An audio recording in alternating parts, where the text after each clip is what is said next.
5 signs you're not failing. You're outgrowing the life you built. There's a peculiar kind of suffering that has no name in our culture. It's not depression, though it feels heavy. It's not anxiety, though it makes your chest tight. It's not failure, though everything around you seems to be crumbling.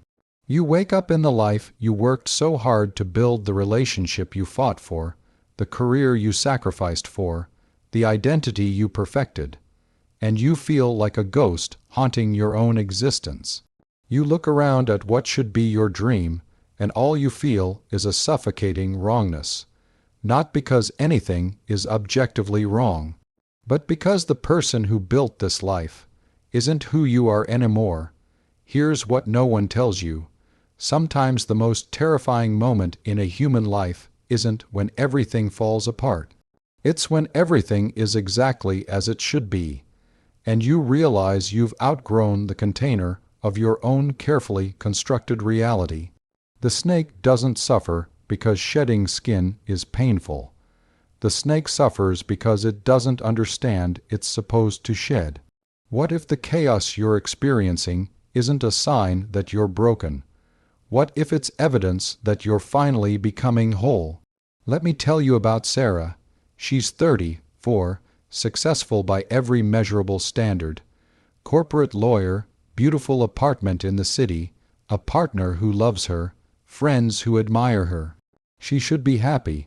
She's checked every box she was supposed to check. But somewhere around her 33rd birthday, something shifted.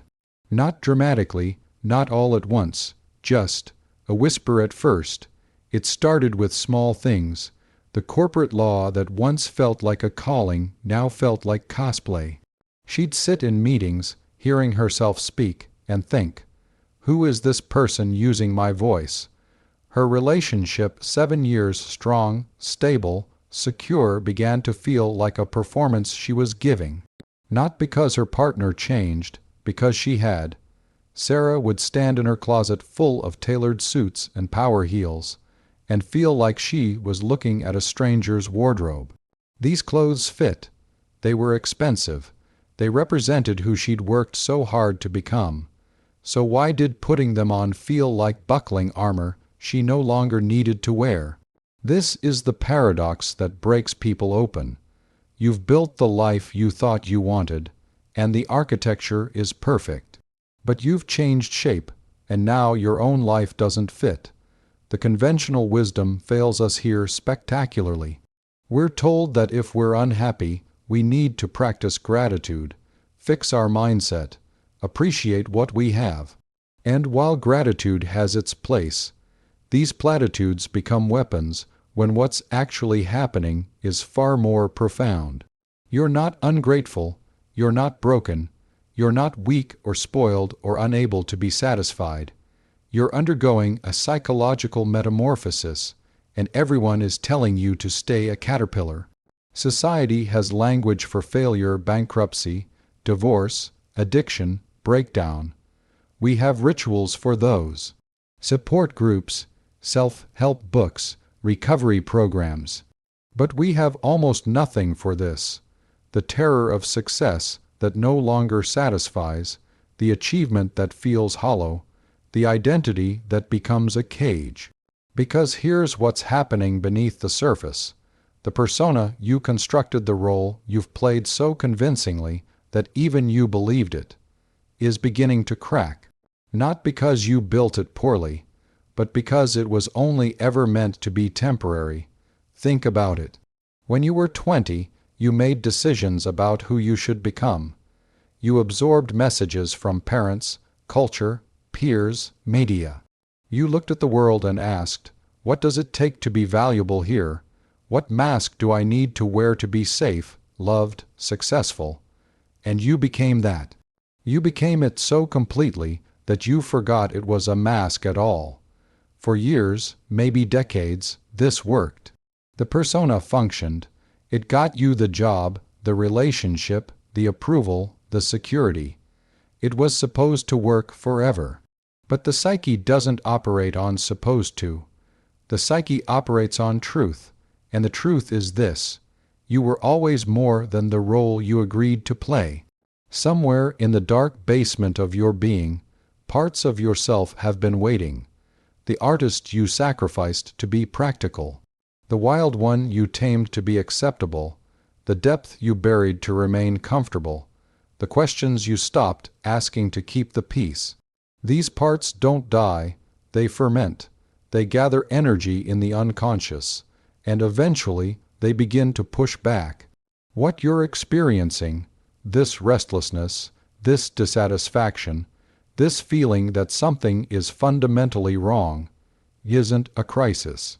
It's a message. Your psyche is telling you, the identity you've been performing is too small. I'm bigger than this. We're bigger than this. And I won't let you stay here anymore. But here's where it gets complicated. You can't just quit your life. You can't just burn it all down, though the temptation is real. Because the problem isn't your job or your relationship or your city or your choices. The problem is that you've outgrown the psychological structure that made those choices. You're not failing at your old life. You're suffocating in it. And your psyche is doing everything it can to force you out, even if it means making you miserable in the process.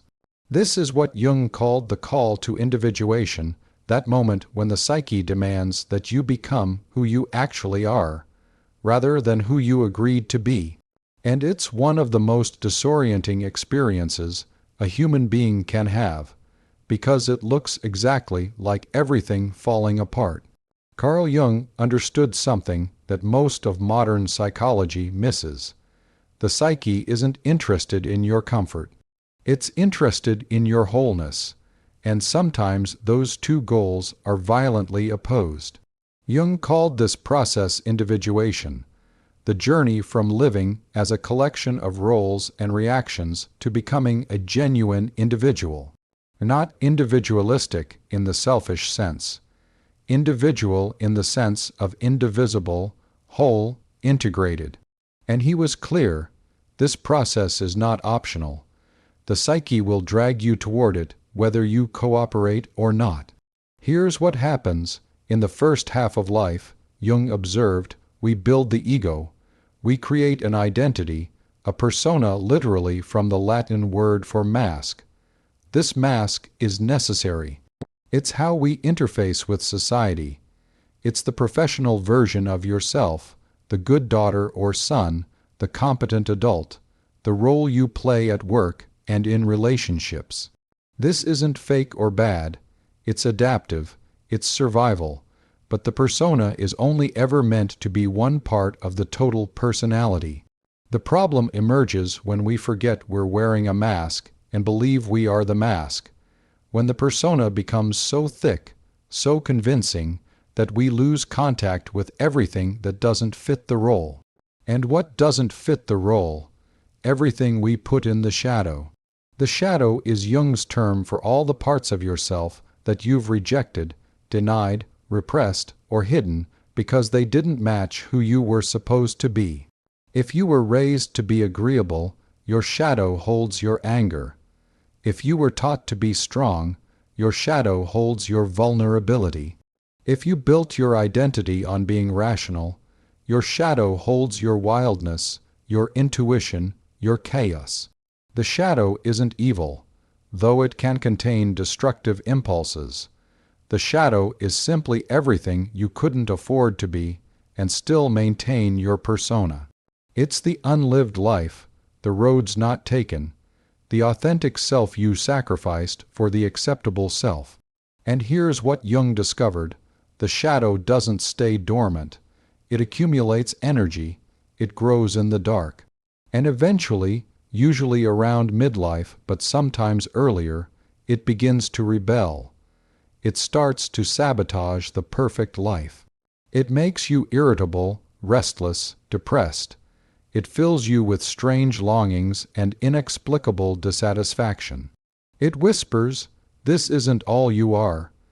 This is what's happening when you can't understand why you're so unhappy in a life that looks perfect from the outside. Your shadow is rising. The parts of yourself you buried to build this life are demanding to be seen, acknowledged, integrated. Jung was adamant, you cannot become whole by elimination. You cannot reach psychological maturity by perfecting the persona and killing off everything that doesn't fit. Wholeness, what Jung called the self with a capital S, comes through integration, through bringing the shadow into the light, through dying to who you thought you were and being reborn as who you actually are. This is the individuation process, and it follows a predictable pattern. First, there's the inflation of the persona.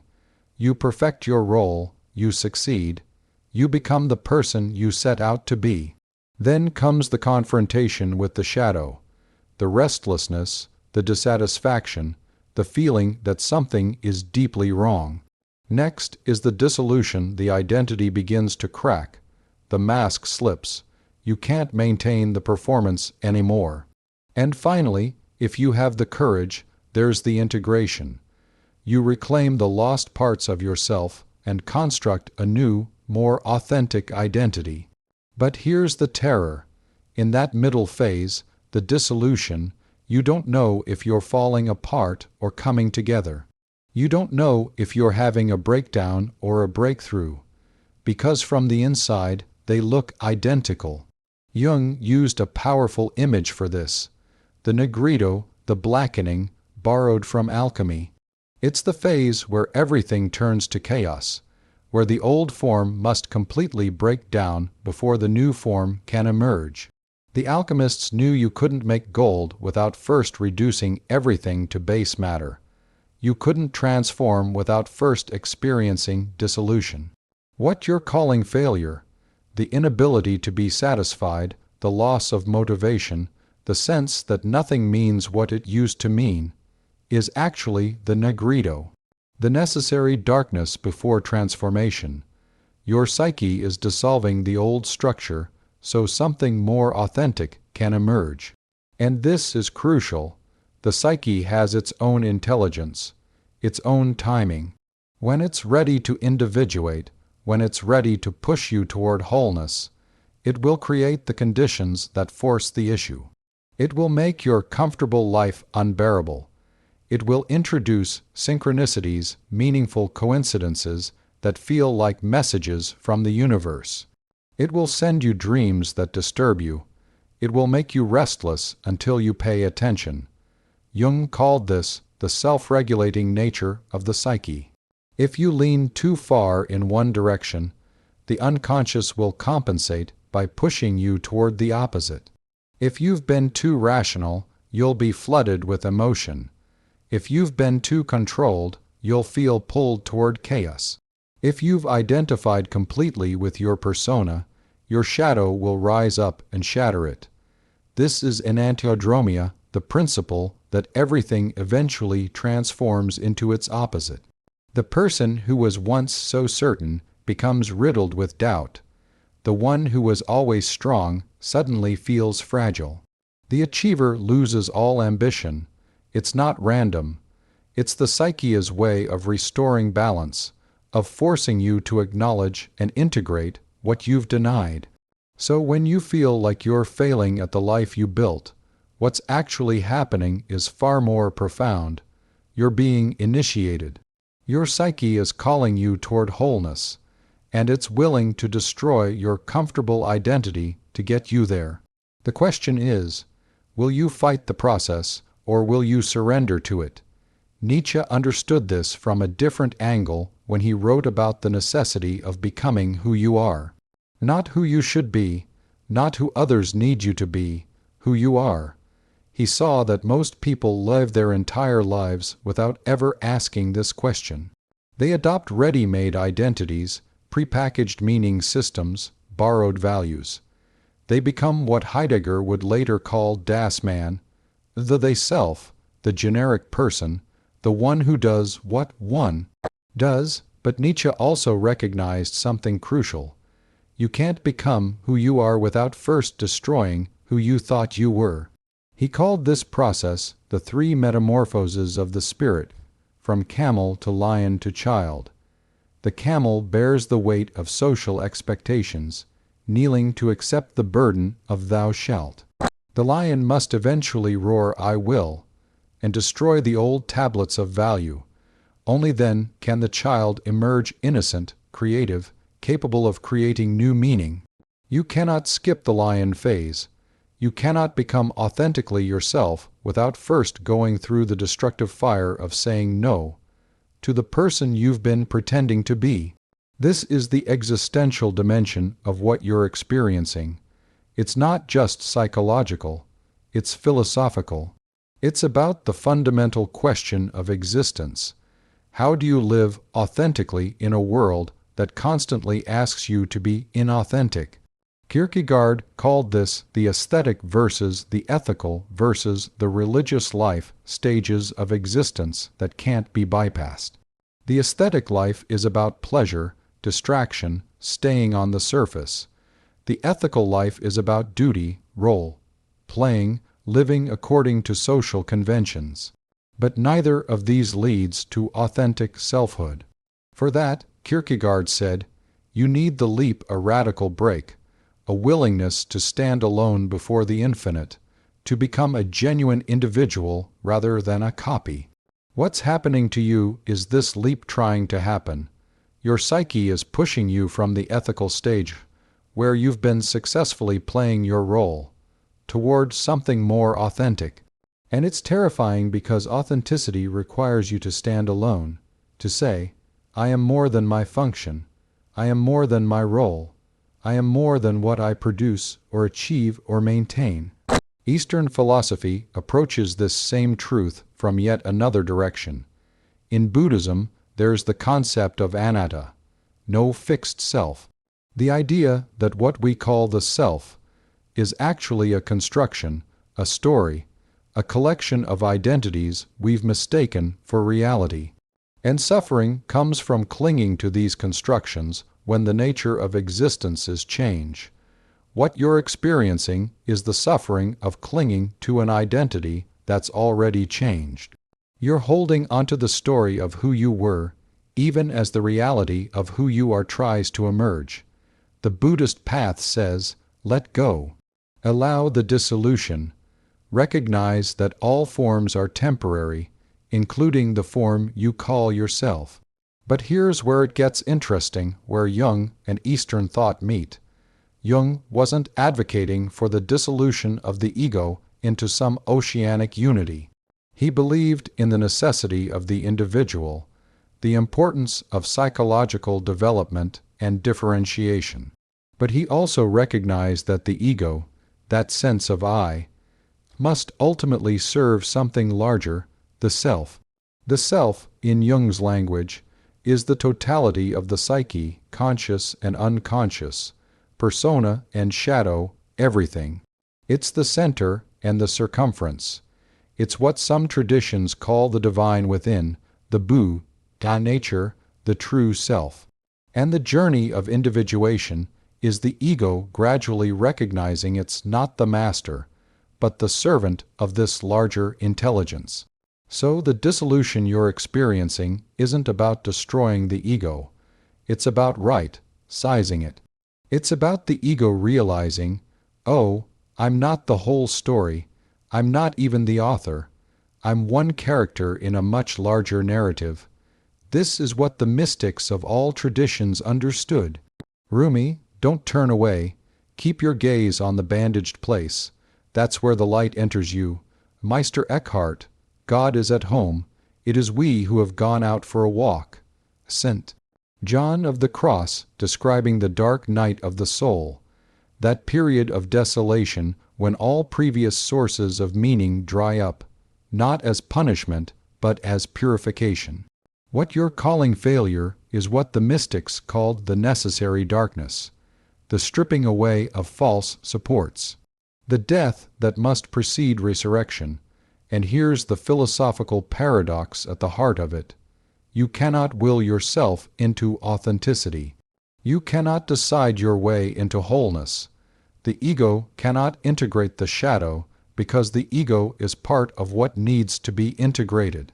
It's like trying to lift yourself by your own bootstraps. So what can you do? Sartre would say you must embrace your radical freedom and take full responsibility for your existence.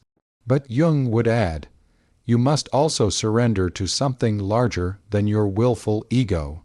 You must learn to listen to the psyche, to follow the dreams, to pay attention to what wants to emerge rather than clinging to what you think should be. This is the paradox: radical responsibility and radical surrender held together.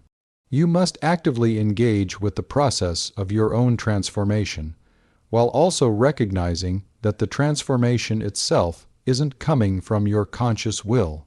In ancient Greek philosophy, they called this daemon the guiding spirit, the inner genius, the something that knows your path better than your conscious mind does.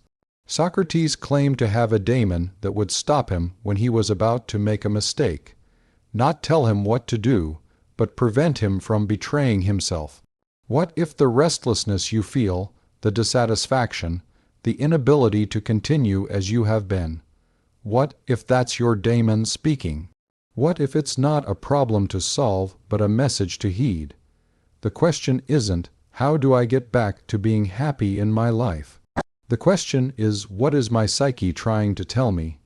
What part of myself am I being called to reclaim? Who am I becoming? And that question can't be answered by thinking harder or trying to fix yourself. It can only be answered by having the courage to descend into the uncertainty, to sit with the not knowing, to allow the dissolution to complete itself so that something new can be born. So what does this actually look like in your daily life? How do you recognize whether you're truly outgrowing your life or simply going through a rough patch? Here are the signs, the markers that indicate transformation rather than mere dissatisfaction. First, the restlessness is specific, not general. You're not vaguely unhappy. You're specifically suffocated by things that used to give you energy. The role that once felt like an achievement now feels like a costume you can't take off. You find yourself having the same conversation, doing the same routine, playing the same character, and something in you is screaming, I can't do this anymore. Not because it's hard, because it's hollow. This shows up as a visceral, bodily reaction to your own life. Your chest tightens when you think about Monday morning. Your voice sounds fake to your own ears when you're playing your role. You feel exhausted after interactions that should be energizing. Your body is telling you what your mind doesn't want to admit. This doesn't fit anymore. Second, your values have shifted, and you can't shift them back. You notice that what used to matter, the promotion, the appearance, the approval, doesn't carry the same weight. It's not that you've become lazy or depressed. It's that the meaning has drained out of these markers of success. You look at the life you built to achieve these things, and you think, so what? What was this all for? Meanwhile, things you used to dismiss as impractical or indulgent suddenly feel urgent. The creative project you abandoned, the depth of connection you sacrificed for success, the quiet you traded for achievement. These aren't just nostalgic yearnings. They're the shadow calling you home. You might notice yourself crying at random moments, at a song, a sunset, a memory of who you used to be before you became so responsible. These aren't signs of weakness. They're cracks in the persona, moments when your authentic self briefly breaks through. Third, you're experiencing what Jung called divine discontent. This isn't clinical depression, though it can look similar. Depression often says, nothing matters. Divine discontent says, the wrong things matter, and I can't pretend anymore. Depression robs you of energy for everything. Divine discontent robs you of energy for the performance, while simultaneously filling you with restless longing for something more real. You'll find yourself increasingly unable to fake it. The small talk that you used to navigate easily now feels unbearable. The professional enthusiasm you could always muster won't come. The social situations you once enjoyed now drain you completely. Not because you're becoming antisocial, but because your tolerance for inauthenticity has evaporated. This is your psyche refusing to cooperate with the old program. It's withdrawing energy from the persona so that energy is available for the real work of transformation. Fourth, synchronicities begin to appear. You keep encountering the same themes in different forms. A book falls open to a particular passage. A stranger says something that speaks directly to your hidden struggle. You have a dream that feels like a message. Events conspire in ways that feel meaningful, even if you can't explain how. Jung believed synchronicities increase during times of psychic transformation because the barrier between conscious and unconscious becomes more permeable. The universe, or your deeper self, is trying to get your attention. These aren't coincidences to dismiss. They're breadcrumbs on the path you're being called to follow. Pay attention to what keeps appearing, the themes that repeat, the invitations that emerge, the doors that open just as others close. Your psyche is speaking to you in the language of symbol and synchronicity, and if you learn to listen, it will guide you. Fifth, you're being drawn to the edges of your identity. You find yourself curious about parts of life you previously dismissed or feared. The risk you always avoided suddenly seems compelling. The person you judged now fascinates you. The lifestyle you rejected now calls to you. This isn't random. This is the shadow presenting itself for integration. Whatever you've denied in yourself, the artist, the wanderer, the rebel, the mystic, the sensualist, the solitary, is now demanding acknowledgement. And the more you've repressed it, the more urgently it will surface. The first step is recognizing that these impulses aren't threats to your stability. They're invitations to wholeness. You don't have to blow up your life, but you do have to make room for these disowned parts of yourself. You have to ask, what part of me have I been starving? What aspect of my nature have I exiled to maintain this identity? When you begin to see the pattern, the specific ways your psyche is trying to crack your persona, you can start to work with the process instead of against it. This might mean carving out time for the parts of yourself that don't serve your role, the painting, the writing, the wandering, the silence, not as hobbies or productivity exercises, but as acts of soul retrieval, having conversations where you take off the mask. With a therapist, a trusted friend, even with yourself in a journal, speaking the unspeakable truths. I don't know who I am anymore. I'm terrified that if I'm honest, everything will fall apart. I think I've been living someone else's life, gradually making choices that honor your emerging self rather than your habitual identity. Small choices at first, saying no to something you would have always said yes to, saying yes to something you would have denied yourself, allowing your life to begin to reshape itself around who you're becoming rather than who you were. This is delicate work. You're not trying to destroy your life, you're trying to expand it, to make it spacious enough to hold all of who you are. Some of what you built will remain, some will need to change, but the process is one of integration, not demolition. And here's what's crucial: this doesn't happen all at once. Individuation is a lifelong process. You don't complete it and arrive. You peel back one layer and discover another. You integrate one aspect of the shadow and encounter the next. The goal isn't to perfect yourself, but to become more whole, more real, more integrated with each passing year. So what does it look like on the other side? What happens when you stop resisting the dissolution and allow the transformation to unfold? The first thing you notice is spaciousness.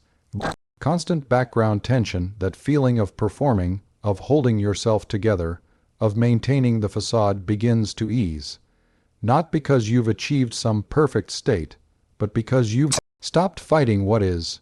You've made room for the complexity, the contradiction, the parts of yourself that don't fit the neat story. You find yourself capable of holding paradoxes that would have broken you before, you can be both strong and vulnerable, ambitious and content, certain and uncertain.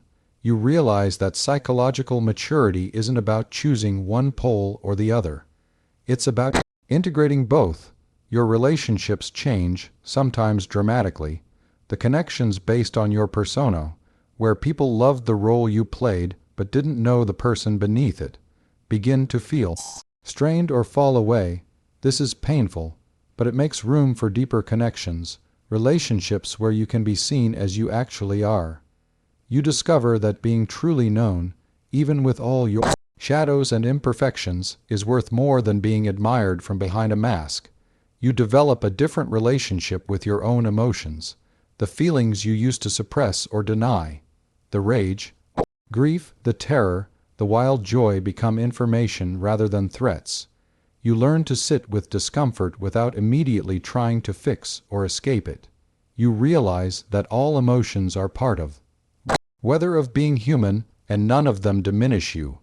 Perhaps most surprisingly, you begin to trust yourself in a way you never could when you were following the script, because now your choices come from something deeper than conditioning or fear.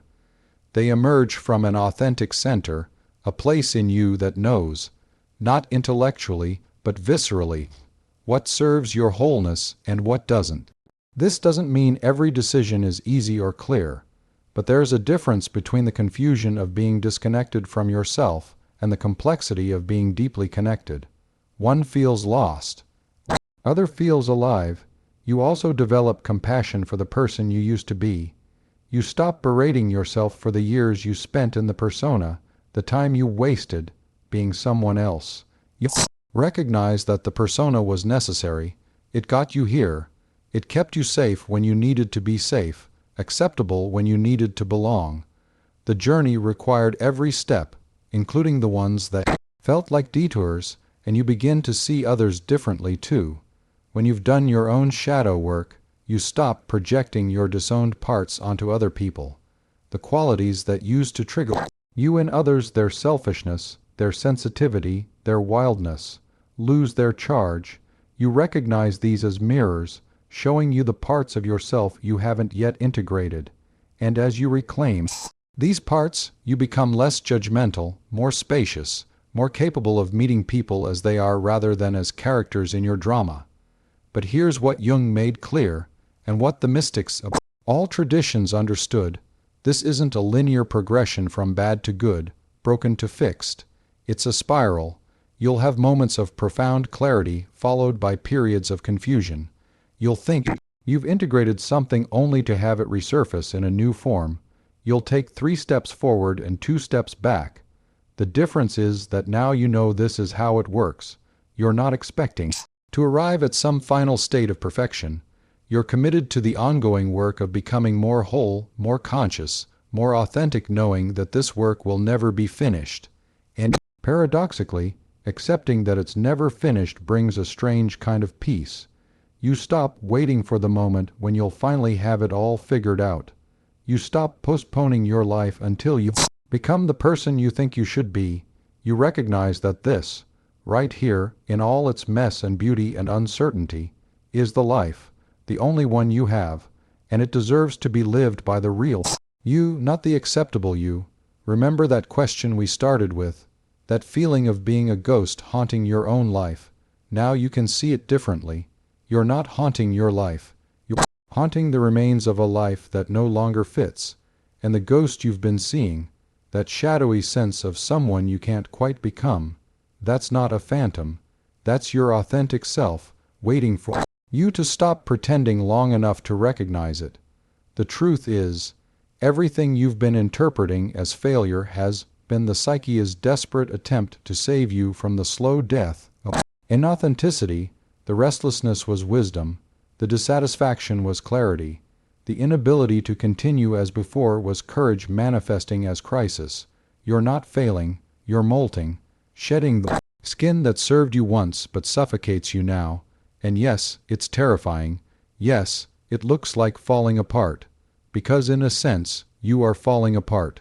The false structure is collapsing, but false Structures must collapse before authentic ones can emerge. Jung said that individuation is the loneliest journey you must take. He was right. No one can do this work for you. No one can tell you who you really are beneath all the conditioning and expectations. You have to descend into that darkness and discover it yourself. But here's what Jung also knew, what every wisdom tradition teaches. On the other side of that lonely descent, you don't find isolation. You find connection.